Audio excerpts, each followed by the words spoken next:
नमस्ते India. So guys, अभी अपन करने वाले हैं आपका एक इम्पोर्टेंट चैप्टर, नाम है उसका एवरेज ड्यू डेट। वैसे तो आईसीआई इसका एग्जाम में 5 मार्क का क्वेश्चन पूछते हैं, तो फिर शुरू करते हैं अपन, ठीक है। Since this is the revision lecture, तो हम उसको उसके हिसाब से पढ़ेंगे, ठीक है।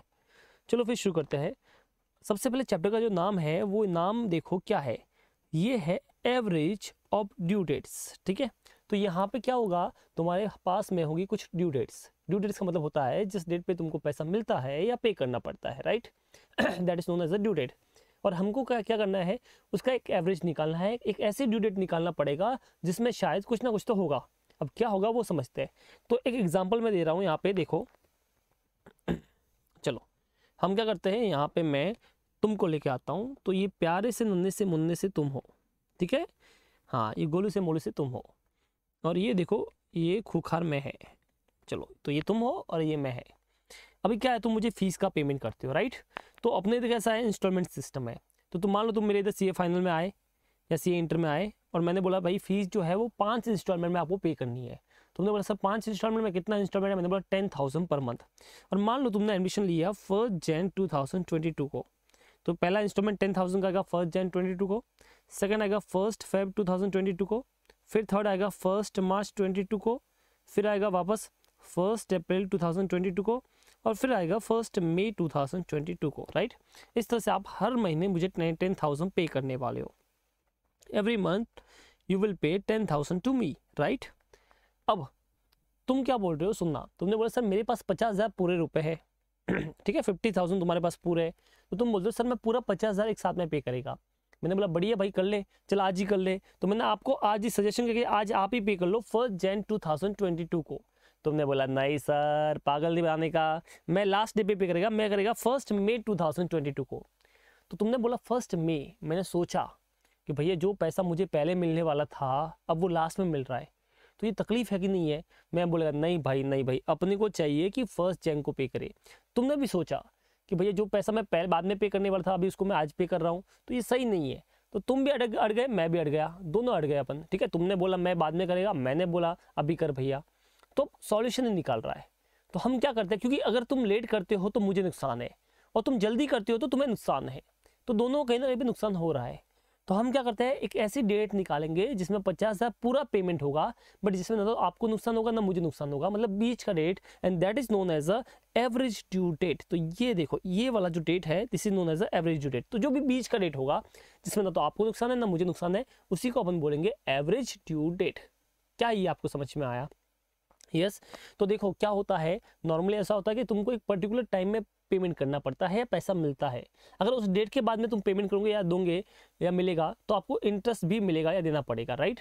तो हम क्या करते हैं, हम एक ऐसी डेट निकालेंगे जिसमें ना तो आपको नुकसान होगा ना मुझे नुकसान होगा, और उसी को बोलते हैं एवरेज ड्यू डेट। अंडरस्टूड। अब कुछ थियरी वाला पॉइंट है वो पढ़ लेते हैं, ट्रू फॉल्स में पूछ सकते हैं एग्जाम में।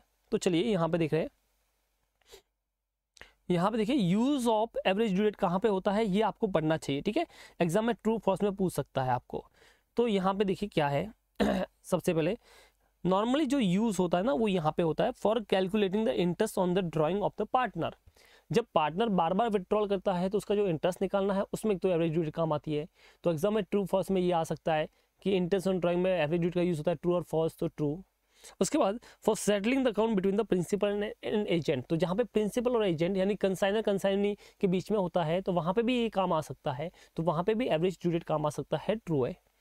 Settling the contra account with the party sell goods to each other, जहाँ पे एक पार्टी दूसरी पार्टी को गुड्स बेचती है, खरीदती है, तो वहाँ पे भी आपका ये काम में आ सकता है, ठीक है। For making lump sum payment against the various bills drawn on the different date with the different due date. आपने बहुत सारे बिल लिखे हैं मेरे ऊपर में, मैंने आपके ऊपर लिखे हैं, और अलग अलग ड्यू डेट है, और तुम पूरा पेमेंट एक साथ में कर रहे हो, तो इसके लिए बेस्ट चैप्टर रहेगा एवरेज ड्यू डेट। तो यहाँ पे 4 रीजन है जहाँ पे तुमको पता होना चाहिए, थियरी में भी पूछ सकते हैं एंड ट्रू और फॉल्स में भी आ सकता है, तो आपको ध्यान रखने का है। एवरेज ड्यू डेट का मतलब क्या होता है ये देख लो। It is a mean or equated date on which the single total payment may be made in the lieu of different payment on a different date without any loss to either party. तो क्या बोला, जो मैंने आपको समझाया वही यहाँ पे बोला है कि एक वो ऐसी डेट है जिसमें ना तो आपको नुकसान है ना मुझे नुकसान है, और पूरा पेमेंट हम एक साथ में कर सकते हैं। अब सर एवरेज ड्यू डेट निकालना कैसे है, how to calculate the average due date, how to find out the average due date. In that case आपको एक फार्मूला यूज करना पड़ेगा, बट उससे पहले तुमको समझना पड़ेगा तुम कौन सा ट्रांजेक्शन कर रहे हो। तो यहाँ पे हम पूरे चैप्टर को कुछ पार्ट में बांट देंगे, और उसका पहला जो पार्ट है उसको मैं बोलूँगा वन साइडेड ट्रांजेक्शन। क्या बोलूँगा उसको? One sided transaction. One sided का मतलब ये होता है कि एक बंदा पेमेंट करेगा और दूसरे को रिसीव होगा।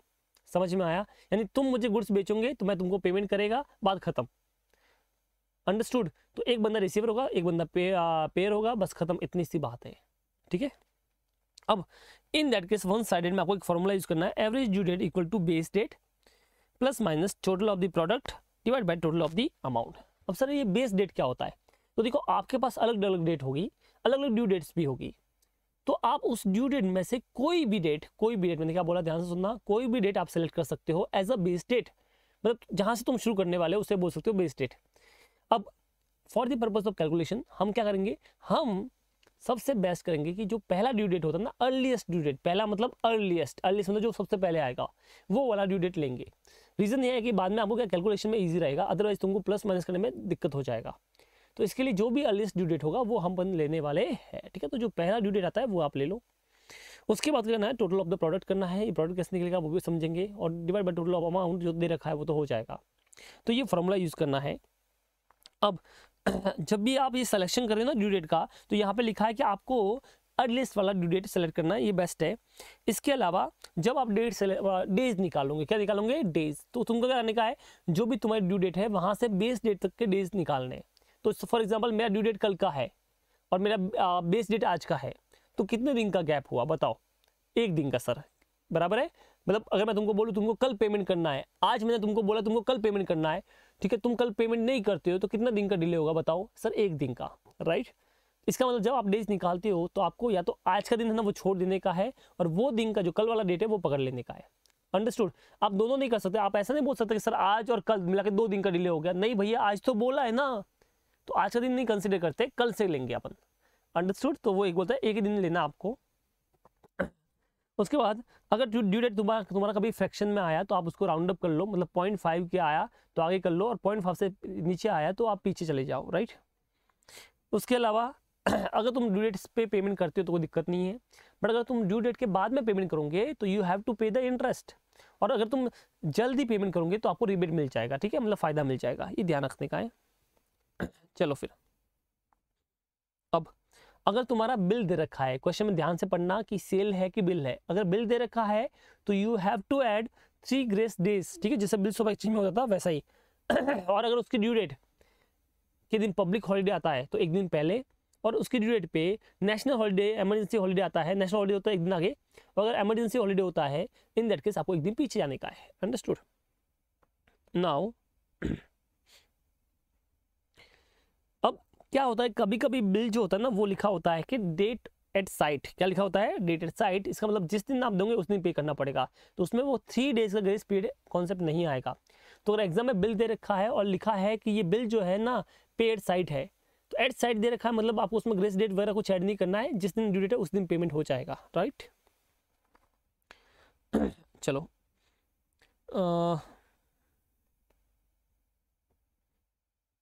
ये हॉलीडे का समझा गया जो मैं आपको ऑलरेडी बताया गया हूँ, तो यहाँ पे छोड़ देते हैं। ये देखिए यहाँ पे शुरू कर रहे हैं अपन, learn the calculation of the average due date where the one party is involve. तो यहाँ पे एक ही पार्टी इन्वॉल्व है वो अपने को देखना है। Calculation of the average due date, under this type of problem average due date is calculated as follow, take the earliest due date, earliest मैंने पहले भी बोला आपको, अच्छा रहेगा आपके लिए, स्टार्टिंग डेज और base date 0 days for convenience, any date whosoever may be also taken as 0 days, तो ठीक है। उसके बाद यहाँ पे आपको अमाउंट निकालना वो निकालना है, मैं आपको डायरेक्ट क्वेश्चन के थ्रू दिखा रहा हूँ। फॉर एग्जांपल ये आपका question, the following at the amount on different date between the same party. तो ये अमाउंट ड्यू है, तो तुम्हारा पहला इंस्टॉलमेंट ड्यू है 3 जुलाई को 500 रुपया, 2 अगस्त को 800 रुपया ड्यू है, और 11 सितंबर को 1000 ड्यू है। ठीक है, 11 सितंबर मेरा बर्थ डेट भी है, ठीक है। एनीवेज, तो यहाँ पे देखो आपको 3 दे रखा है डेट, 3 जुलाई, 2 अगस्त एंड 11 सितंबर, ठीक है। 500, 800 and 1000 suggest date on which all the bills may be paid out without any loss of interest to either party. तो कौन सी डेट पे वो पेमेंट करेगा पूरा अमाउंट, जिसमें ना तो इसको नुकसान होगा ना तुमको नुकसान होगा।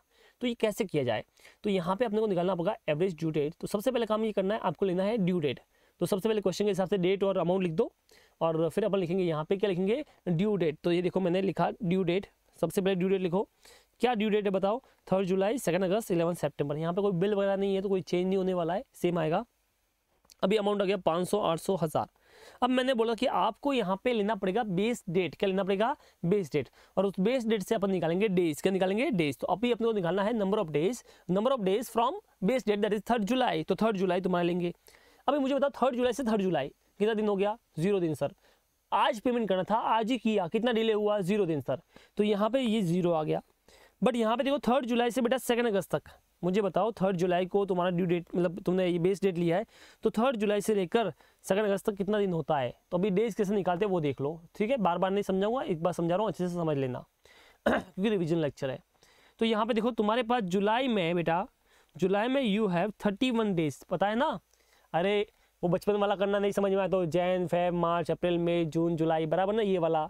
तो ये वाला करना तो तुमको समझ में आएगा। 31 जुलाई दिन होते हैं, 31 दिन होते हैं जुलाई में, उसमें से 3 दिन तो ऑलरेडी जा चुके हैं। तो अगर तुम्हारी ड्यू डेट मान लो 3 जुलाई है, ठीक है, और तुमने जुलाई में पेमेंट नहीं किया तो कितना डिले किया, 31 में से 3 चला गया, कितना बच गया बेटा बता, 8, और ये तो 28 दिन, कितना बच गया, 28 दिन।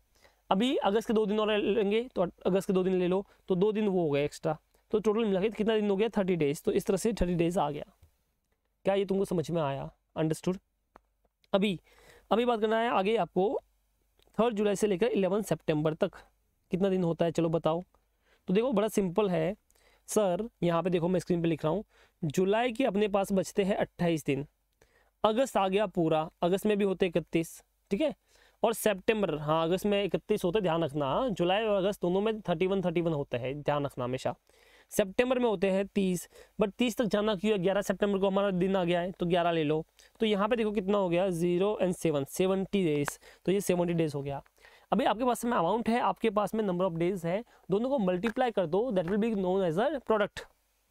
तो ये देखो इसका 0 का 0 आएगा, इसका 24,000 आ गया, इसका 70,000 आ गया, टोटल किया 94,000 आ गया। अब अपना फार्मूला, बेस डेट क्या मानी थी यहाँ पे, 3 जुलाई। तो 3 July is your base date into, अच्छा प्लस यहाँ पे प्लस करना है 94,000 जो तुम्हारा टोटल प्रोडक्ट आया, divide by total of amount 2,300 किया, so you will get 3 July and ये आ गया। अब इनको डिवाइड करो पहले, तो 41 डेज आ गया। तो 3 जुलाई प्लस 41 डेज पे कौन सा दिन आता है वो देख लो। तो यहाँ पे देखो 3 जुलाई तुम्हारे सामने है, प्लस 41 डेज करने हैं, कैसे करूँगा बताओ। चलो जुलाई में कितने दिन होते हैं बताओ। अच्छा तुमको टोटल बेटा 41 डेज चाहिए, ठीक है। जुलाई में दिन होते हैं 31 में से 3 चले गए, तो 28 दिन जुलाई के बच गए। अभी मुझे बताओ अगर अगस्त का मैं पूरा 31 लेता है तो क्या ये 41 से ज़्यादा होगा कि कम होगा। तो सर देखो अगर अगस्त का 31 लेता है तो ऑब्वियसली सर 41 से ज़्यादा हो जाएगा, इसका मतलब बीच का रेट है। तो मुझे बताओ बीच का रेट कैसे निकालेंगे, दिस माइनस दिस। तो देखो 8 से 9, 10, 11, यानी कि यहाँ पे बच गया 3, ठीक है, और ये आ गया 1। तो अब देख लो, चेक कर लो, क्रॉस वेरीफाई, क्या 28 + 13 equal to 41। Yes sir, answer is right. So your due date is 13 August, 13 August, ठीक है। ये देखो 13 अगस्त आ गया।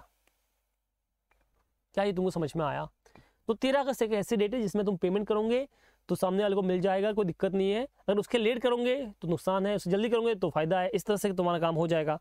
तो अभी मुझे बताओ, अगर मान लो तुम पेमेंट करते हो 11 सितंबर को, कब पेमेंट करते हो, 11 सितंबर को, ठीक है, और मान लेते हैं हम इंटरेस्ट रेट 5%, क्या मान लेते हैं इंटरेस्ट रेट कितना होगा 5%। यहाँ पे कुछ दे नहीं रखा है, यहाँ पे हम ऐसे अज्यूम करके, मान लो इंटरेस्ट रेट 5, 10 कुछ भी हो सकता है, हम 5% मान लेते हैं। तो अगर मान लो 13 अगस्त को तुम्हारा पेमेंट था और 11 सितंबर को पेमेंट करता है, 5% का अज्यूमिंग इंटरेस्ट रेट किया इसने, तो क्या बोलता है, कितना पेमेंट था तुम्हारा बताओ। सर हमारा पेमेंट था आपका, यहाँ पे देखो, हाँ ये देखो आपका जो पेमेंट था, मान लो 1000 रुपये था, ठीक है, सॉरी 2300 था। तो 2300 इंटू 5% इंटू कितना दिन अर्ली हो गया, 29 डेज। तो 29 डिवाइड बाय 365 कर लो, काम हो जाएगा। इसी तरह से तुम यहाँ पे भी लोगे तो भी हो जाएगा। तो मतलब सिंपल है, जो भी तुम्हारा अमाउंट था, अगर तुम लेट पेमेंट करोगे तो उतना इंटरेस्ट चार्ज करना है, और जल्दी करोगे तो उतना रिबेट देने का है, ठीक है, डन। तो ये वाला चीज़ हमको नहीं समझना है, हम बाद में समझेंगे वापस, अभी टाइम नहीं है इसमें जाने का इतना। चलो अब बात करें इलस्ट्रेशन 2 की। जब क्वेश्चन में आएगा ना मैं समझा दूंगा ये वाली चीज़। The following is the amount are due to X by Y, Y want to pay off on 18 March. देखो यहाँ पे डेट दे रखा है, 18 मार्च को पे करेगा तो क्या होगा, और 14 जुलाई को पे करेगा तो क्या होगा। इंटरेस्ट रेट आपको दे रखा है 8%, आपको डेट दे रखा है ड्यू डेट 10 जन, 26 जन, 23 मार्च, 18 अगस्त। अब मुझे बताओ क्या रिपब्लिक डे पे पेमेंट होता है? Answer is no. तो यहाँ पे ड्यू डेट होगी 25 जन। क्या 18 अगस्त को संडे को पेमेंट होता है? नहीं सर। तो यहाँ पे डेट होगी 17 अगस्त। ठीक है, अब देखो यहाँ पे 10 जन, 26, 23, 18। अब अपन ने इसको चेंज कर लिया, दैट इज एक्चुअल ये वाली होगी 10, 25, 23 और 17। तो इसको एक दिन आगे, इसको भी एक दिन आगे। अगर ये इमरजेंसी हॉलीडे होता तो एक दिन पीछे जाते। अब देखो यहाँ पे कौन सी ड्यू डेट लोगे जो अर्लीस्ट होती है। अर्लीस्ट कौन सी बेटा? 10 जन। तो यहाँ से यहाँ 0 दिन हो गया। 25 और 10 के बीच का गैप कितना होता है? 15 दिन। तो ये 15 हो गया। 23 मार्च और 10 जन के बीच का डिफरेंस कितना होता है? 72। ऑलरेडी बता चुका हूँ कैसे निकालना है। 17 अगस्त और 10 जन के बीच का गैप कितना होता है? 219। अब नहीं समझ में तो एक बार लास्ट फिर से बता रहा हूँ मैं कैसे निकालता है। मैं तुमको लास्ट वाला बता रहा हूँ, ठीक है, लास्ट वाला कि अगर 17 अगस्त को पेमेंट होता है तो क्या होता है, कितने दिन होते हैं? तो 10th जैन तुम्हारे सामने है बेटा, 10th जैन तुम्हारे सामने है, ठीक है। 10th जैन से लेकर तुमको चलना है 17 अगस्त तक, 17 अगस्त तक। चलिए तो फिर यहाँ पे देखिए जैन में आपके पास कितने दिन बच गए, बराबर है। तो टोटल दिन होते हैं 31, उसमें से 10 दिन ऑलरेडी माइनस हो चुके हैं क्योंकि कहानी की शुरुआत ही 10 जैन से हुई है, तो ऐसे चलना है। तो जैन में बचते हैं आपके पास 21, फेब में बचेंगे 28। अज्यूम अपने लीप ईयर किया है ऐसे के हिसाब से वाला भी, नहीं भी करूँ तो चलेगा।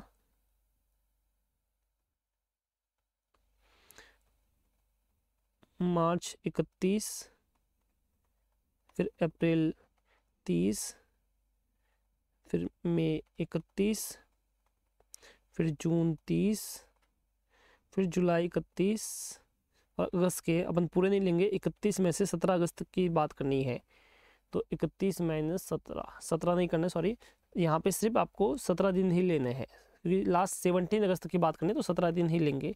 सो टोटल देखिए कितना होता है। तो यहाँ पे देखिए 21 plus 28 plus 31 plus 30 plus 31 plus 30 plus 31 plus 17, that is 219, ठीक है। तो 219 दिन होते हैं, ये रहा। अंडरस्टूड? तो ये आपको समझ में आ गया। अब अमाउंट जो था वो अमाउंट अपने लिख दिया यूँ कहीं एज इट इज। अब दोनों को मल्टीप्लाई करना है तो you will get your product. तो देखो इसको किया 0, इसको 15,000, 2,16,000 and 8,76,000। So you will get total 11,07,000। Total amount is 8,500। अब आपको पता है आप फॉर्मूला यूज़ कर सकते हो। तो यहाँ पे बेस डेट आपने क्या माना है? आपने माना है सर 10 जैन, ठीक है, जिससे शुरुआत हुई थी कहानी की। ये टोटल ऑफ अमाउंट यहाँ पे आ गया, टोटल ऑफ प्रोडक्ट यहाँ पे आ गया, टोटल ऑफ अमाउंट यहाँ पे आ गया। तो टोटल मिला के डिवाइड किया पहले तो 130 डेज आए और 10 जैन में ऐड किया। अब एक बार फिर से समझा देता हूँ कि ऐड कैसे करना है, वो देख लो। तो 10th जैन है तुम्हारे पास प्लस 130 डेज करना है, ठीक है। तो मुझे बताओ सबसे पहले जैन में, अच्छा सबसे पहले नीचे टोटल लिख दो कितना दिन ऐड करना है, 130 डेज, ठीक है। अब जैन में बताओ, जैन में 31 होते 10 दिन तो चले गए, तो जैन में 21 दिन ऐड होंगे, फेब में 28 होंगे, मार्च में 31 होंगे, अभी भी कहानी बहुत दूर है इसके लिए आगे चल रहे हैं, अप्रैल में 30 होंगे।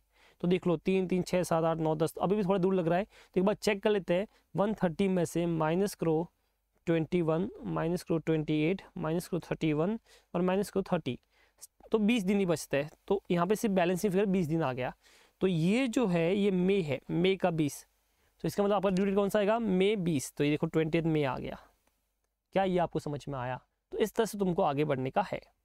चलो अब क्वेश्चन बोल रहा है कि भाई साहब अगर तुम्हारा ड्यू डेट जो आया है, तुम्हारा एवरेज ड्यू डेट आया है 20 मई और तुम 18 मार्च को पेमेंट करते हो तो क्या होगा? तो भैया हमने जल्दी पेमेंट किया है तो हमको रिबेट मिलेगा। तो अब क्या होगा वो समझ लो। तो कितना जल्दी किया? तो देखो 18 मार्च से लेकर 20 मई तक कितने दिन होते हैं? तो सर मार्च के होते 31 में से 18 चले गए तो 13 मार्च के हो गए, अप्रैल के होते 30 और मई के यहाँ पे लेने से 20। तो यहाँ पे जो डिले होगा ना वो होगा टोटल मिला के 63 डेज का। कितना होगा? 63 डेज का। तो 63 डेज के हिसाब से इसको डिस्काउंट मिल जाएगा। तो अमाउंट था 8,500, अमाउंट का टोटल इंटू 8% का रेट है, into 63 days out of the 365, तो कितना होगा? 117। ये इसको रिबेट मिलेगा। क्या मिलेगा? रिबेट। इसका मतलब जो वो पे करेगा तो इतना कम करेगा क्योंकि वो जल्दी कर रहा है। तो 8,500 में से ये रिबेट का अमाउंट माइनस हो जाएगा, तो फाइनली अपने को मिलेगा 8382। क्या ये तुमको समझ में आया? बट अगर वो लेट करता है तो हम उससे इंटरेस्ट चार्ज करेंगे, हम उससे ज़्यादा पैसा लेंगे। तो यहाँ पे देखो क्वेश्चन में बोला कि अगर वो 14 जुलाई को करता है तो क्या होता है। तो देखो 20 जुलाई और 14 डेज का गैप निकालो, तो मई के टोटल होते हैं 31 में से 20 गए तो बच के 11 दिन मई के। उसके बाद आएंगे जून के आगे 30 और जुलाई के आगे 31। तो जुलाई को सॉरी 14 ही लेना है बिकॉज 14 को खत्म हो रहा है तो जुलाई के 14 हो गए, तो टोटल मिल के हो गए 55 डेज। तो 8500 into 8% into 55 out of the 365 102। तो 102 अपना आ गया है। अब समझो क्या होगा, 102 जो आया है तो पुराना अमाउंट प्लस ये डिले किया ना, तो इसका इंटरेस्ट भी हम चार्ज करेगा। तो हम 8500 प्लस 102 टोटल मिला के हो गया 8602 और ये वाला अमाउंट हमको मिलेगा। अंडरस्टूड, डन क्या ये तुमको समझ में आया गाइस? यहाँ तक किसी को भी डाउट है तो आप कमेंट करके बता सकते हो आगे चल रहे हैं अपन इलस्ट्रेशन नंबर 3।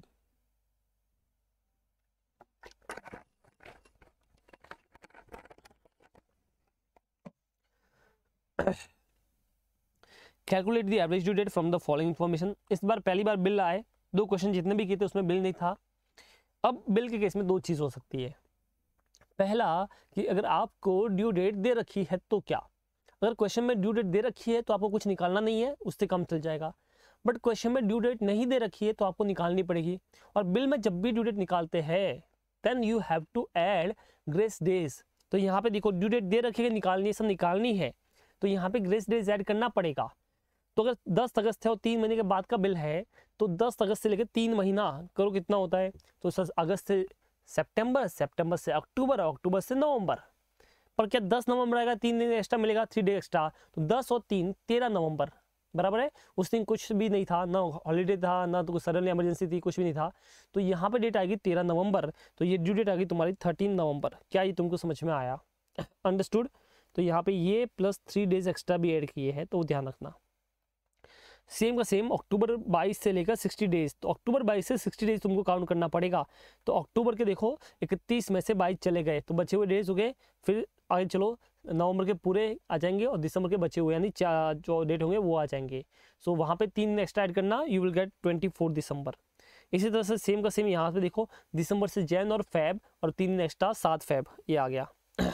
अगर वापस जैन में 60 डेज ऐड करो तो 18 मार्च मिल जाएगा। मैं ऑलरेडी बता चुका हूँ कैसे ऐड करना है। और मार्च 14 से वापस मार्च 14 से अप्रैल और मई और 3 एक्स्ट्रा 17 मई हो गया। तो ये तुम्हारा ड्यू डेट निकल गया, राइट। तो आई थिंक ये आप आराम से निकाल सकते हो, कोई बड़ी बात है नहीं। अभी तुमको इसमें से बेस डेट लेना है। अब मैंने हमेशा आपको बोला जो अर्ली आए वो लीजिए। तो यहाँ पे देखो आईसीआई ने कुछ और लिया है, देखो कुछ कोई भी डेट लो तुमको अपना आंसर मिल सकता है, ठीक है। बट बात वही कैलकुलेशन तुम्हारा बढ़ जाएगा। तो अगर तुम जो पहले ड्यू डेट होते हैं ना वो लोगे ना, तो पहला चीज़ कि उसमें हमेशा 0 आएगा, तो तुम्हारा एक कैलकुलेशन का पार्ट बच जाएगा। जैसे इधर देखो आईसीआई ने 10 अगस्त दिया है तो यहाँ पे 0 नहीं आया है क्योंकि इसमें 13 नवंबर पहली ड्यू डेट ली ही नहीं है। तो ये कैलकुलेशन करना पड़ेगा ना, एक काम बढ़ गया। एग्जाम में टाइम ऐसे ही कम होता है तो क्यों करने का, सब में आंसर सेम ही आता है। तो हमको पहली अर्लीस्ट ड्यू डेट लेने का है ताकि एक आंसर तो 0 आए कम से कम। तो यहाँ पे देखो अगर मैं करूँगा ना तो मैं इसको 10 अगस्त नहीं लूँगा, मैं 13 नवंबर से करूँगा। तो ये 13 नवंबर से तुमको करना है। ऑलरेडी जितने सम किए उतने हिसाब से कर सकते हो तुम, तो उसके हिसाब से करोगे तो तुमको डेज मिल जाएगा। उसके बाद अमाउंट है मल्टीप्लाई कर दो, यू विल गेट प्रोडक्ट मिल गया। बेस डेट तुम्हारे सामने थी, डिवाइड कर लो, डेज मिल गए। यहाँ पे देखो डेज में इसने क्या किया है, राउंड अप किया है तो 163 डेज हो गया। अब ऐड कर लो तो you will get your final answer. Already ऐसे बहुत को अपन कर चुके हैं, ठीक है। चलो ये हो गया इलस्ट्रेशन 3। तो आई थिंक आराम से आप कर सकते हो। अगर डेज का नहीं समझ में आए तो कमेंट कर सकते हो, मैं बता दूंगा आपको कमेंट करके। अब आता है इलस्ट्रेशन 4। सेम लॉजिक सेम है, यहाँ पे तो डेज भी नहीं है, यहाँ पे सीधा मंथ ही दे रखा है। तो फटाफट ऐड कर लो। तो ये देखो यहाँ से यहाँ तक आ गया, 3 डे एक्स्ट्रा ऐड भी किया है इसने। फिर अमाउंट आ गया, इस बार इसने बराबर किया आईसीआई ने। यहाँ पे जो पहली ड्यू डेट आई है वही ली है, आपको बार बार चेंज नहीं करना, आपको अर्लीस्ट ड्यू डेट जो पहले आती है वो लेनी है। तो ये 0 आ गया, फिर डेज 40, 35, 19, 71 आ गया, मल्टीप्लाई कर दिया, फिर फॉर्मूला लगा दिया अपना, तो 35 डेज आ गया। उसके बाद लास्ट में ये डेट आ गया। तो आप ये आराम से कर सकते हो, कोई इसमें इशू है नहीं, ठीक है। ऑलरेडी अपन सम कर चुके हैं। तो आई थिंक 1 2 3 4 अपने हो गए, किसी को डाउट होना नहीं चाहिए। ये था वन साइडेड ट्रांजेक्शन। कौन सा था? One sided transaction. अभी अपने को करना है डबल साइडेड। हाँ तो भाई और बहनों, अभी अपने को बात करनी है किसकी? हमको बात करनी है जब दो पार्टी इन्वॉल्व होती है। कितनी पार्टी इन्वॉल्व होती है? दो पार्टी। यानी कि मैं तेरे को गुड्स बेचेगा और कभी कभी तू भी मेरे को गुड्स बेचता है, यानी कभी कभी मैं तेरे पैसे मांगता है और कभी कभी तू मेरे पैसे मांगता है, ठीक है। तो कभी तू, कभी मैं, कभी मैं, कभी तू, ये भी चलता रहता है, ठीक है। इन दैट केस कैसे करेंगे?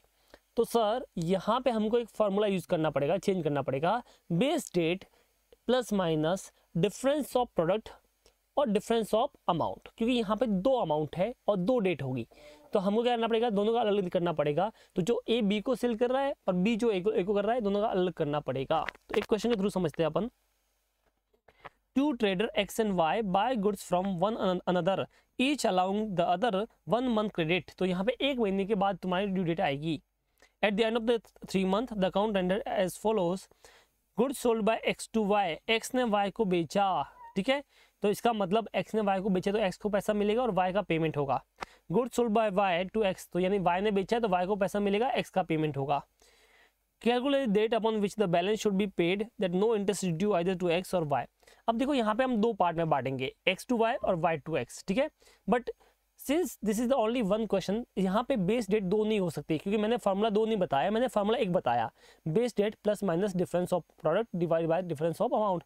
तो यहाँ पे बेस डेट एक ही थी, दो नहीं थी, तो दोनों केस में आपको एक ही बेस डेट लेनी है। ये इसमें सबसे बड़ा इंपॉर्टेंट पॉइंट है। चलो अब देखो, सबसे पहले हम ले रहे हैं फॉर वाई पेमेंट, मतलब मैं ऐसा बोलूँ एक्स टू वाई, ये वाला है, एक्स ने गुड सेल किया वाई को, तो क्या होगा? तो यहाँ पे दे रखा है अप्रैल 18, मई 15, मई जून 17, 60, 70, 80, राइट। तो एक महीने के बाद ड्यू डेट आएगी, तो यहाँ पे ग्रेस पीरियड मत करना बेटा, बिल थोड़ी है। तो अप्रैल के बाद मई, मई के बाद जून और जून के बाद जुलाई, एक महीना हो गया, मतलब प्लस 1 मंथ यहाँ पे हर जगह पे काम आ रहा है, राइट। अब अमाउंट दे रखा है, अब तुमको बेस डेट लेने की है, तो जो भी अर्ली ड्यू डेट आती है वो ले लो। तो यहाँ पे देखो नीचे वाले में भी सेम होगा, अप्रैल 23, मई 24, अब दोनों का प्लस 1 मंथ कर लिया तो ये आ गया। तो इसमें और इसमें दोनों ड्यू डेट में सबसे अर्ली कौन सी आएगी वो लेना है, ध्यान रखना। मैंने बोला एक ही बेस डेट आएगी, तो दोनों में जो सबसे अर्ली है वो लेनी है। अर्ली इज 18 मई, तो यहाँ पे 18 मई ड्यू डेट ली जाएगी, ठीक है। ये चीज़ इसमें ध्यान रखना है बस। तो यहाँ पे 18 मई ड्यू डेट लोगे तुम लोग। अब जब 18 में तुम ड्यू डेट लोगे तो वहाँ से डेज काउंट करोगे, तो यहाँ से 0, फिर 18 में से 15 जून 28 दिन होता है, और 18 में से 17 जुलाई 60 डेज होता है। अब दोनों को मल्टीप्लाई कर दिया, you will get the product, total of product, total of amount दे रखा है, हो गया काम। अब उल्टा वाई टू एक्स वाला करना है, तो मैंने बोला था कि डेट तो तुम्हारी ये सेम एक महीना ऐड करके आ गई।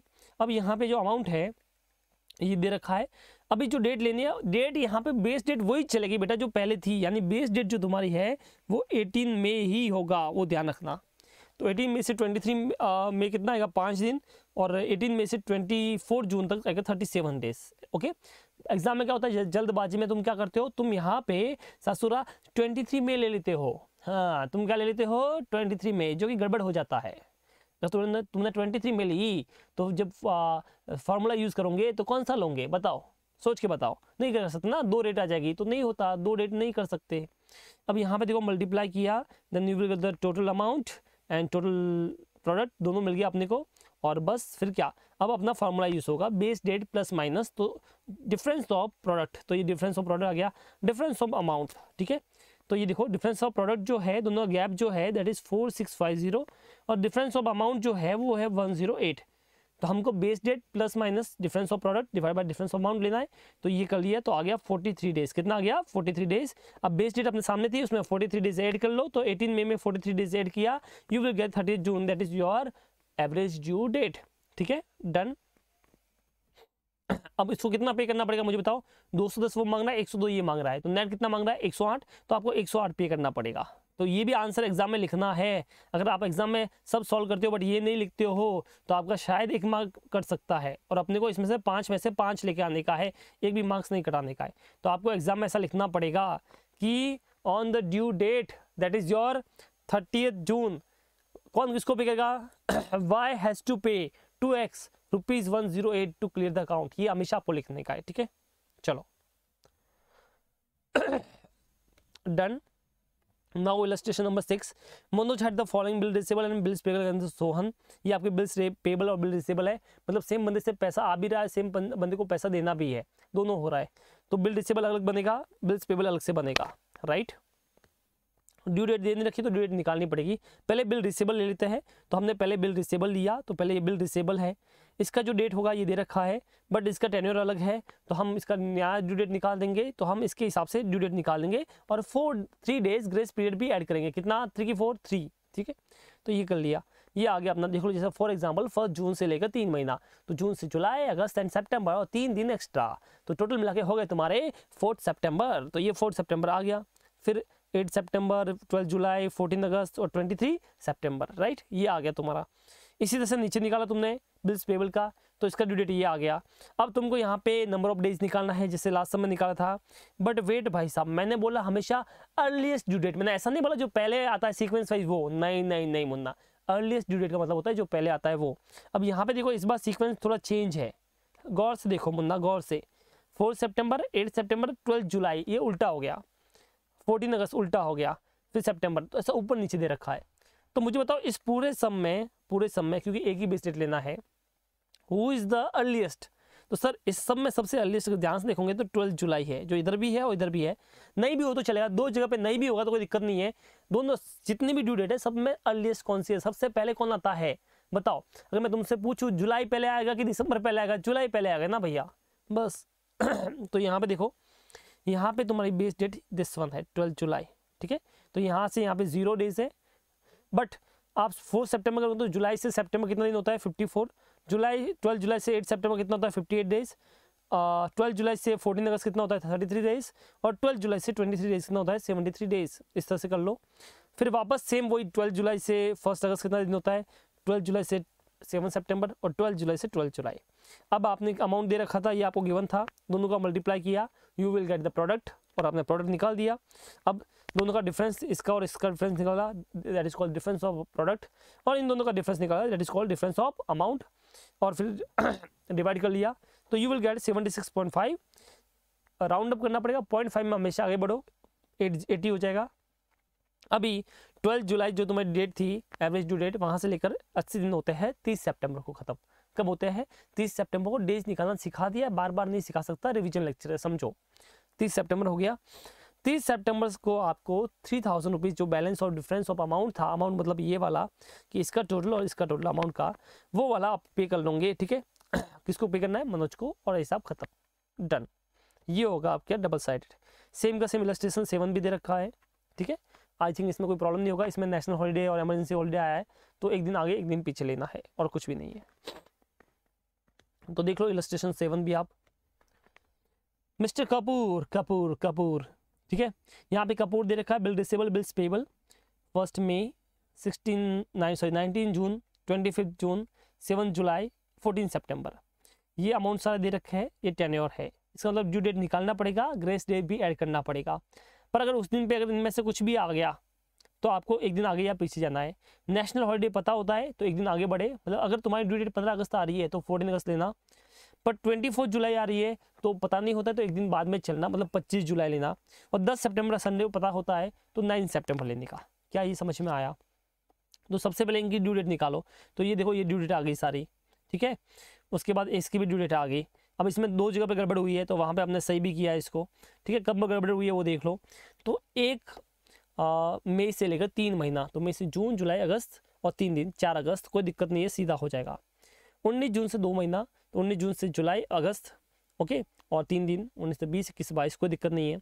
25 जून से 1 महीना, 25 जून से 25 जुलाई, और 25 जुलाई को आई थिंक कुछ भी नहीं था, राइट।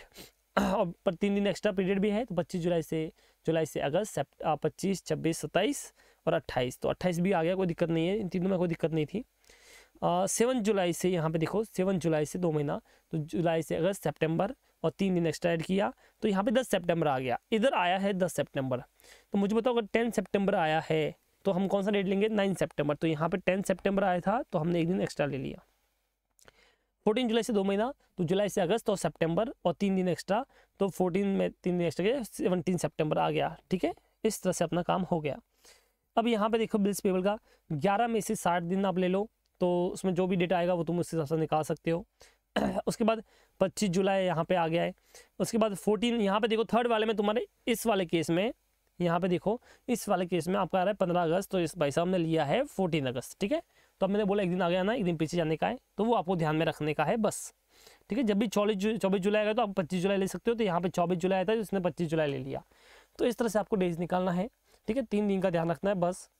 अब क्या करोगे, अब डेज आ गया, मल्टीप्लाई कर दो अमाउंट के साथ में, यू विल गेट प्रोडक्ट और डिफरेंस निकाल दो, दोनों का डिफरेंस आ गया, डिवाइड बाय टोटल अमाउंट का डिफरेंस, और जितना डेज आएगा वो निकाल दो। तो यहाँ पे डेज आ गया तुम्हारा, और उसमें ऐड कर लो, तो 20.20 आया है, तो इसको राउंड अप 20 कर लिया। 13 जुलाई में 20 दिन ऐड कर लो, यू विल गेट 2 अगस्त, और दिस इज योर आंसर, खत्म। बोलो बेटा क्या ये तुमको समझ में आया? आई थिंक इसमें कुछ इतना खास था नहीं। लास्ट क्वेश्चन देख लेते हैं ये मेथड का, फिर आगे बढ़ेंगे। यहाँ पे ग्रीन एंड रेड दे रखा है, ये purchase by green from red और ये sale by green to red, तो 1-2 पार्टी का दे रखा है। तो यहाँ पे देखो ये डेट दे रखा है और ये डेट दे रखा है, फेब में 28 डेज है वो बोल रखा है। तो यहाँ पे देखो ये डेज और ये डेज, सबसे पहला ड्यू डेट कौन सा है, 6 जैन, तो 6 जैन 0 27 दिन 84 डेज, 0 62 73 डेज। अमाउंट दे रखा है, प्रोडक्ट निकाल दिया मल्टीप्लाई करके। अब दोनों का डिफरेंस ले लिया, अमाउंट का प्रोडक्ट का डिवाइड कर लिया, डेज मिल गया 45 डेज अप्रोक्स आया है, बेस डेट में ऐड कर लिया जैसे हर बार किया है, और तुमको अपना ड्यू डेट मिल गया 20 फेब। 20 फेब को तुम सेटलमेंट करोगे 10,800 9,200 सामने सामने 9,500 सामने कट गया, and you will get the final answer that is your 1,300 आपको पे करना है एवरेज ड्यू डेट पे 20 फेब को, खत्म। ये था आपका डबल साइडेड ट्रांजेक्शन। तो यानी वन साइडेड में एक बंदा करता है, डबल साइड में दोनों करते हैं एक दूसरे को, तो हम डिफरेंस वाला फॉर्मूला यूज करते हैं बस। क्या ये आपको समझ में आया? तो ये हो गया आपकी 2 मेथड। अब बात करनी है थर्ड मेथड की, जो कि है इंस्टॉलमेंट सिस्टम। हाँ तो भैया आपने को बात करनी है इंस्टॉलमेंट सिस्टम की। किसकी बात करनी है? इंस्टॉलमेंट सिस्टम की। ये जो सिस्टम है इंस्टॉलमेंट सिस्टम, ये क्यों आता है वो समझते हैं अपन, ठीक है, फिर आगे की बात करते हैं। तो क्या है, मैं एग्जाम्पल दे रहा हूँ, तुमको मजा आ जाएगा। देखो फिर हमारे इधर एक लड़का है उस्मान, क्या नाम है उसका? उस्मान, ठीक है। अब क्या है, उसकी एक गर्लफ्रेंड है, नाम है उसका राम प्यारी। क्या नाम है उसका? राम प्यारी। तो राम प्यारी को क्या है पता है, आईफोन चाहिए, और उस्मान तो बोलता है सर कहाँ आईफोन, ठीक है, कैसे दे पाएगा। बट राम प्यारी जिद पे अड़ गई भैया कि गर्लफ्रेंड तेरी तभी रहूंगी जब तू आईफोन देगा। तो उस्मान ने बोला ठीक है, फिर मेरे पास आया, मैंने तो मना करके निकाल दिया, ठीक है। मैंने बोला भाई तेरे लिए पैसे नहीं है, गर्लफ्रेंड के लिए कहाँ से लाऊंगा, तो निकाल दिया। तो उस्मान को याद आया बैंक, ठीक है, उसको पता कि बैंक जो है ना लोन देती है। तो उस्मान की थोड़ी बहुत क्रेडिट थी, उसने क्रेडिट कार्ड वगैरह लिया हुआ था, तो थोड़ा सिबिल भी ठीक था। तो उसने क्या किया, गया बैंक के पास। तो उस्मान जो है वो गया बैंक के पास, ठीक है। आज मान लेते हैं 1 जैन 2022 को उस्मान गया बैंक के पास, बोला मुझे है ना 50,000 रुपये चाहिए। बोला क्यों चाहिए? बोला वो आपको पंचायत नहीं करनी है, मुझे 50,000 रुपये चाहिए और मैं ये आपको पे कर लूँगा। पर मैं ये पे आपको अभी नहीं करूँगा, मैं आपको पे करूँगा अगले साल से, क्योंकि अभी तो मैं CA फाउंडेशन में हूँ। अगले साल मैं CA इंटर में आ जाएगा और पास भी हो जाएगा, और मेरी आर्टिकलशिप लग जाएगी, और आर्टिकलशिप में मैं बहुत पैसा छापेगा, तब मैं आपको पे कर लेगा। तो बैंक ने बोला ओके भाई साहब, हम आपकी बात मान लेते हैं, और 1 जैन 23 से आपका पहला EMI शुरू हो जाएगा। अभी EMI नहीं शुरू हो रहा है, अगले साल से होगा, बिकॉज अभी तो लोन लिया है, ठीक है। जैसे अभी तुमने लोन लिया तो तुम्हारा EMI अगले महीने आएगा ना, वैसे अगर साल की बात करूँ तो अगले साल आएगा। तो 2022 की जगह पे इसका EMI कब आएगा? 1/1/2023 को। और मान लो बैंक ने बोला आप सर 5 EMI में पे कर लेना, तो बोला पहले साल 10,000 पे करना, फिर अगले साल फिर आप पैसे कमाओगे तो आप 10,000 रुपये और पे करना, फिर आप अगले साल और कमाओगे तो और आप 10,000 रुपये पे करना, फिर अगले साल और कमाओगे तो आप और अगले 10,000 रुपये पे करना, ठीक है। फिर और आप करोगे तो और आप 10,000 रुपये पे करना। इस तरह से आप 10,000 रुपये पे कर लेना, हमको कोई दिक्कत नहीं है। किसने बोला? ये बैंक ने बोला। उस्मान भी बोला ठीक है सर, बढ़िया है, कोई बात नहीं। उस्मान ने पैसे ले लिए और चला गया, गर्लफ्रेंड को दे दिया मोबाइल, और गर्लफ्रेंड खुश, उस्मान खुश, दोनों खुश। अब क्या हुआ, नॉर्मली तो यही था कि उस्मान को आर्टिकलशिप में जाके पैसे पे करने थे, बराबर है। तो अब उसने लोन ले रखा था, उसका EMI ड्यू होता था। तो अब क्या हुआ, सीन सुनो, कहानी में ट्विस्ट आ गया। क्या आ गया? ट्विस्ट आ गया। ये राम प्यारी जो है, ठीक है, ये किसी और, इसको किसी और से प्यार हो गया, और उस्मान को कर दिया टाटा बाय बाय अलविदा। तो काट लिया उस्मान का, ठीक है। तो उस्मान का कट गया। तो अभी हुआ क्या है, उस्मान गुस्सा हो गया, पर उस्मान भी तेज है, बोला आईफोन तो मैं वापस लेके रहेगा। तो उस्मान गया और आईफोन उससे पास से वापस ले लिया। अब उसने बेच दिया आईफोन, अब उसके पास पैसे आ गए। तो बैंक को जाके बोलता कि बैंक जी देखो मेरे पास पूरे पैसे आ गए, तो अभी मैं इंस्टॉलमेंट में ये पे नहीं करेगा, मेरे पास पूरा पेमेंट है, ठीक है। और ये हम मान लेते हैं कि कभी बीच में उस्मान की काटा होगा, मतलब थोड़ी बार चला हुई होगा, तो 22, 23 के बाद 23, 24 में कहीं पे कटा होगा इसका, ठीक है। तो किसी साल कटा है इसका, ये पक्का है। तो अभी सुनो, यहाँ पे क्या हुआ है कि उसके पास 50,000 रुपये आ गए, ठीक है। तब वो बैंक को जाके बोलता है कि भाई साहब मुझे बताओ कि मैं 50,000 आपको पूरा पे करेगा, मैं अब EMI वाइज पे नहीं करेगा। तो बैंक बोलता है ऐसे तो हमको नुकसान हो जाएगा। तो बोलता कि हाँ तो एक काम करो आप अभी लेके आ जाओ। तो उस्मान बोलता है इसमें तो मुझे नुकसान हो जाएगा जैसे एवरी ड्यू डेट में था। तब कौन सी डेट पे उस्मान उसको पूरा 50,000 रुपये पे करे।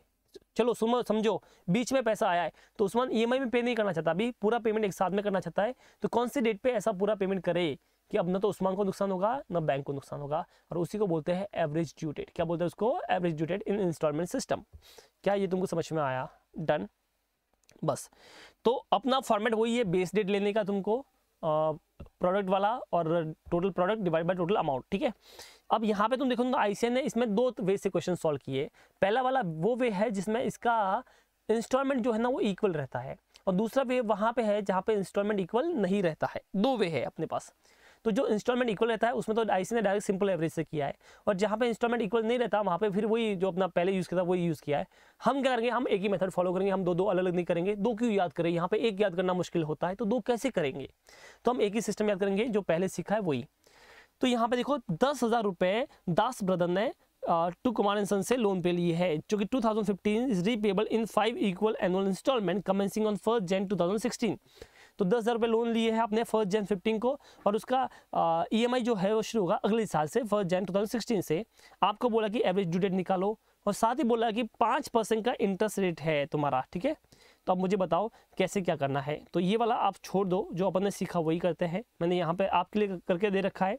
अच्छा, इस क्वेश्चन में आपको जो बेस डेट लेना है लोन के केस में, बेस डेट आपको लेना है जिस दिन आपने लोन लिया, क्योंकि सबसे पहली डेट कौन सी थी? लोन की। तो हमेशा याद रखो अगर लोन वाला मामला आया, इन दैट केस अगर लोन वाला सीन आया, ठीक है, तो अगर लोन वाला केस आया है तुम्हारे सामने, loan case, in that case तुम्हारा base date will B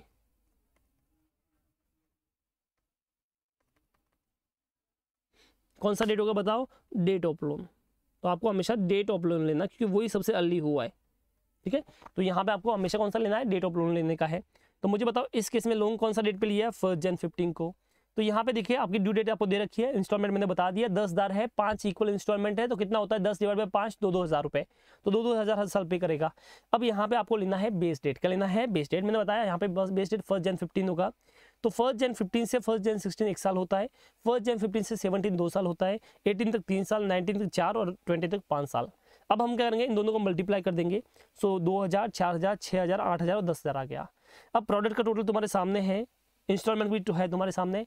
formula तुमको पता है, base date plus minus total of product divide by total of amount. तो बेस डेट 1 Jan 15 था, टोटल ऑफ प्रोडक्ट आपका सामने आ गया 30,000 और टोटल ऑफ अमाउंट है 10,000। तो किया तो 3 ईयर आ गया और 1 Jan 18 आ गया। क्या ICI का आंसर भी सेम है? यस सर, 1 Jan 18 है। डन। तो अपन क्यों ये फालतू सिंपल एवरेज में पढ़े, हम ये वाला ही फॉलो करेंगे जो किया है, ये बिल्कुल सही है, एग्जाम में पूरे मार्क्स मिलेंगे इसके आपको। डन। अच्छा, कुछ लोग बोले सर ईयर वाइज नहीं, मुझे मंथ वाइज करना है। तो बेटा मंथ वाइज भी कर सकता है, उसमें भी तेरा आंसर सेम ही आएगा। तुझे ईयर वाइज करना है ईयर वाइज कर, मंथ वाइज करना है मंथ वाइज कर, कोई दिक्कत नहीं है, दिक्कत ही नहीं है तुझे, ठीक है। डन। चलो मंथ वाइज करता तो यहाँ पे 12, 24, 36, 48 और कितना आता है 60 आता, और उसके बाद तुम मल्टीप्लाई कर लेते, आंसर करते, आंसर सेम आता, ठीक है। चाहे तो करके देख लो, भरोसा ना हो तो चलो अब यहाँ पे दूसरा वाला केस पढ़ रहे जहाँ पे इंस्टॉलमेंट अलग है, ठीक है। तो यहाँ पे देखो 20,000 आपने लिए है सेम 1 Jan 15 को, रीपेमेंट 2500, 16, 5500, 3,000, 5,000, 4,000, इस तरह से रीपेमेंट होता है।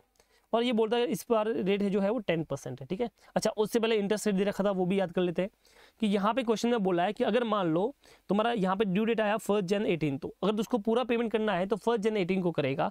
क्वेश्चन बोलता है कि अगर मान लो बंदा जो है वो पूरा पेमेंट जो है 31 दिसंबर 2020 को करता है तो क्या होगा। तो समझो अगर तुम्हारा पूरा पेमेंट 18 को होता तो कोई इंटरेस्ट चार्ज नहीं होता, बट 18 के बाद में होगा तो 18 का पूरा, 19 का और 20 का, क्योंकि 31 दिसंबर है तो 3 साल डिले कर रहे हो, तो पूरे अमाउंट पे 3 साल का इंटरेस्ट चार्ज होगा। तो ये देखो 10,000 इंटू 5% इंटू 3 ईयर 1,500 रुपये का इंटरेस्ट हो गया। क्या ये तुमको समझ में आया? डन। तो यहाँ पे डेट है उन्होंने ऐसे लिए, अपने हिसाब से लिए, आप भी ऐसा एग्जाम्पल ये कर सकते हो इसी क्वेश्चन में कि अगर मान लो रेट दे रखा है तो करना तो पड़ेगा ना। तो हम बोल देंगे कि अगर मान लो पेमेंट 31 दिसंबर 2020 को होता है लास्ट डे पे, तो इतना इतना इंटरेस्ट करना पड़ता। डन। चलो अब आगे देखो। हाँ जी, तो ये अलग डेट आ गया। अब यहाँ पे ICI ने मंथ में लिया है, मैंने बोला आप मंथ में भी ले सकते हो, कोई दिक्कत नहीं है। तो ड्यू डेट आ गया, अमाउंट आ गया, मंथ में आ गया, तुम्हारा गैप आ गया। यहाँ पे बेस डेट वही है, कौन सी वाली, डेट ऑफ लोन 1 Jan 15, याद रखना। से आपने मल्टीप्लाई किया, you will get the product, फिर टोटल ऑफ प्रोडक्ट किया, ये आ गया, राउंड अप किया मंथ को, काम हो गया, यहाँ से यहाँ तक मंथ काउंट किए, 1 March 18 आ गया, खेल खत्म, पैसा खत्म, ठीक है। बट सर हमको मंथ वाइज नहीं करना है, जैसे हमने आपने बताया, एक बार सिखाया वैसे बताओ, तो चलो फिर 1 Jan 16 वो का वो सेम क्वेश्चन है, यहाँ पे ईयर लिख दिया मैंने, तो इस तरह से मल्टीप्लाई किया, तो मेरे पास टोटल आया है 1 Jan 15 62,500 और 20,000। कैसे आया समझ में आया ना, वो ईयर जैसे पहले किया था वैसे, इस बार इंस्टॉलमेंट अलग है तो अमाउंट भी लगा रहा है।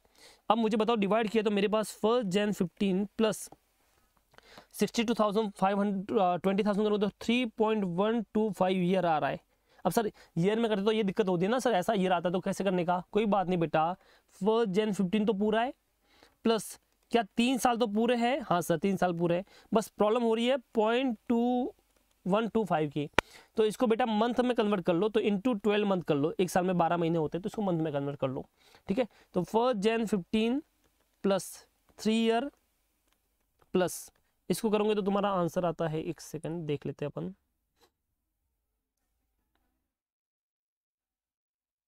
1.5 मंथ। अब तुमको तो पता है मंथ को हम राउंड अप करते हैं, ईयर को कभी राउंड अप मत करना भैया, मंथ को करना, उसको मंथ में कन्वर्ट करके। तो यहाँ पे देखो 1 Jan 15 plus 3 year plus 2 month round up हुआ कि नहीं हुआ, ये सर ये राउंड अप वाला है, ये राउंड अप है, ठीक है।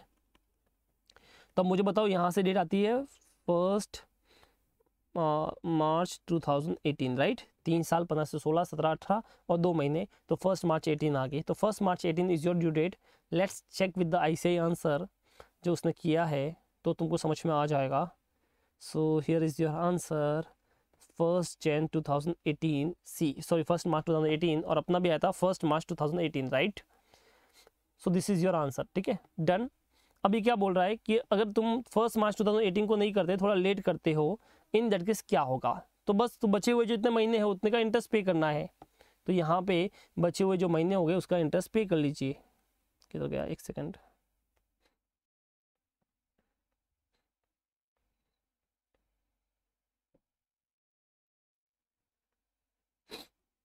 यस, चलो। अभी इसने बताया कि मान लो अगर वो सेटल करता है तो उसको कितना इंटरेस्ट टोटल पे करना पड़ेगा, तो बड़ा सिंपल है बेटा, इसने लोन कब लिया था 1 Jan 15 को, ठीक है, 1 Jan 15 को लोन किया था, बराबर है। यहाँ से लेकर इसने कितने महीने मजे किए, उतने महीने तो इंटरेस्ट चार्ज करेगा ही करेगा 1 March 18 तक। तो यहाँ से यहाँ तक काउंट कर लो कितना महीना होता है, दैट इज वो सेम तुम्हारा आ जाएगा मंथ, ठीक है। तो यहाँ से यहाँ तक आता है 38 मंथ, ठीक है, 38 मंथ आ गया, तो 38 मंथ का इंटरेस्ट ले लो, तो वही बात होगी 20,000 इंटू 10% इंटू 38 डिवाइड बाई 12, ठीक है, दिस विल बी 6333 अपना आंसर आएगा। 38 मंथ का कितना आएगा 633, तो आपका वही आंसर है, बस राउंड अप कर ले तो 40 हो गया। क्या ये तुमको समझ में आया, अंडरस्टूड, अंडरस्टूड, डन। ये हो गया तुम्हारा लोन का केस 9 और 10। आई होप यहाँ तक किसी को डाउट नहीं होगा, सिंपल सा था लॉजिक, कोई बड़ी बात नहीं थी इसमें। अभी बात करें केस नंबर 4 की, और इस केस में क्या होता है कि पार्टनरशिप का सम आता है। क्या आता है, पार्टनरशिप का। पार्टनरशिप का सम आपने मॉड्यूल 2 में भी पढ़ा होगा, नहीं पढ़ा तो नीचे लेक्चर दे रखा है, जाइए और लिंक पे क्लिक कीजिए and you will get your best lecture. Darshan sir पढ़ाते हैं वहाँ पे, तो टेंशन मत करो, मस्त समझ में आएगा। तो यहाँ पे देखो क्या होता है, ए और बी दो पार्टनर है, वो कुछ ड्राइंग करते हैं, ए ने ये डे पे किया है, बी ने ये डे पे किया है, और आपको इंटरेस्ट चार्ज करना है 6% के हिसाब से, और दोनों मेथड से करना है, ऑर्डिनरी मेथड यानी दर्शन सर वाला मेथड और जुजा सर वाला एवरेज ड्यू डेट वाला मेथड, राइट।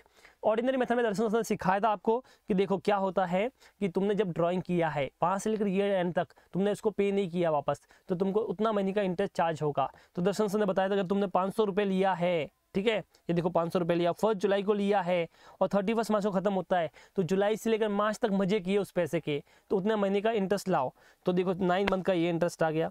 इसी तरह से 800, 600, 1000, 500, 401, तो ये सब आपने पढ़ा हुआ है। और फिर आपने क्या किया, यहाँ पे सब दोनों को मल्टीप्लाई कर दिया, इंटू 1 डिवाइड बाई 365 कर लिया, काम तुम्हारा हो गया, रेट 6% से कर लिया। तो ये ऑलरेडी दर्शन से बता चुके हैं, तो मैं ऑर्डिनरी मेथड नहीं बताएगा, ठीक है। तो वहाँ पे आप दर्शन से वो रेफर कर सकते हो, नीचे लिंक है आपको, वहाँ पे जाकर आप कर सकते हो, पार्टनरशिप का लिंक है वहाँ पे, ठीक है। अपना मजा है एवरेज ड्यू डेट में, इसमें मजा है। यहाँ पे मैंने बताया था आपको क्या करना है, कुछ नहीं करना है। सबसे पहले आपको ड्यू डेट दे रखी है, जिसने आपने पैसा विड्रॉल किया, यस सर।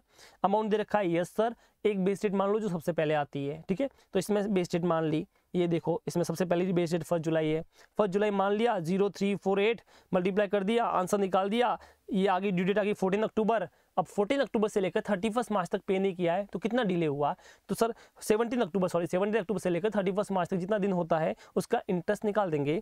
तो 2700 जितना टोटल विड्रॉल हुआ है, ड्रॉइंग हुआ है, इंटू 6%, इंटू जितना डिले हुआ है 5.44 month divide by 12, you will get your answer. क्या ये समझ में आया? तो ये तो सेम हो गया ना, अभी तक जितना सम किया वैसा ही तो है, कुछ नया नहीं है।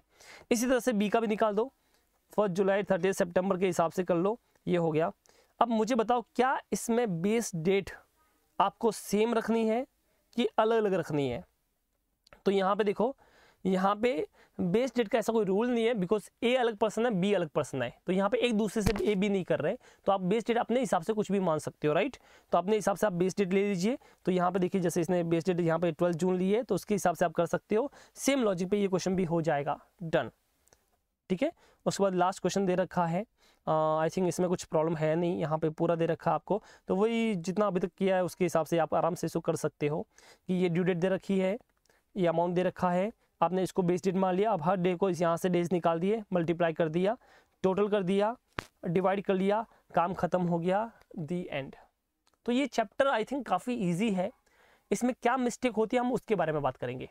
पहले इसमें मिस्टेक होती है कि आप हर बार ग्रेस डेज ऐड कर लेते हो, तो ये गलत फहमी आप निकाल दो दिमाग में से कि हर बार ग्रेस डेज करना नहीं, बिल के केस में ही करना है, और वो भी तब करना है जब क्वेश्चन में ड्यू डेट नहीं दे रखी है, ड्यू डेट निकालनी पड़ती है तब, ठीक है। पहली गलती। दूसरी गलती होती है बच्चे प्रैक्टिस नहीं करते तो वो डेज निकालने में प्रॉब्लम हो जाती है। तीसरी गलती राउंड अप करने की। राउंड अप करना है तो आपको अगर 12.5 आया है तो आगे बढ़ने का है, 13 करने का है, मतलब आगे बढ़ने का, 0.5 पे एग्जिट आया तो आगे बढ़ने का है, और कम आए तो पीछे जाने का है, simple. National holiday, emergency holiday हमेशा याद रखो, ठीक है। कभी भी नेशनल हॉलीडे, इमरजेंसी हॉलीडे पे ड्यू डेट नहीं हो सकती, वो सिंपल सा रूल है, डन। बस ये एक चीज़ है। तो आई थिंक इसमें 5 मार्क पूरे होने चाहिए, कुछ भी गड़बड़ नहीं होनी चाहिए। तो मैंने ये पूरा आपको चैप्टर करा लिया है। प्रैक्टिकल क्वेश्चन होमवर्क रहेंगे, सेम के सेम क्वेश्चन है, कुछ अलग नहीं है नया। तो गाइस इस तरह से ये चैप्टर तुम्हारा होता है ख़त्म। मैं चाहूँगा कि जल्दी आपको सीए इंटर में देखूँ, और सीए इंटर में अगर आप आओगे और आपको वीडियो लेक्चर चाहिए मेरे, तो बहुत ही कम रेट में आपको रिजनेबल प्राइस में मिल जाएंगे।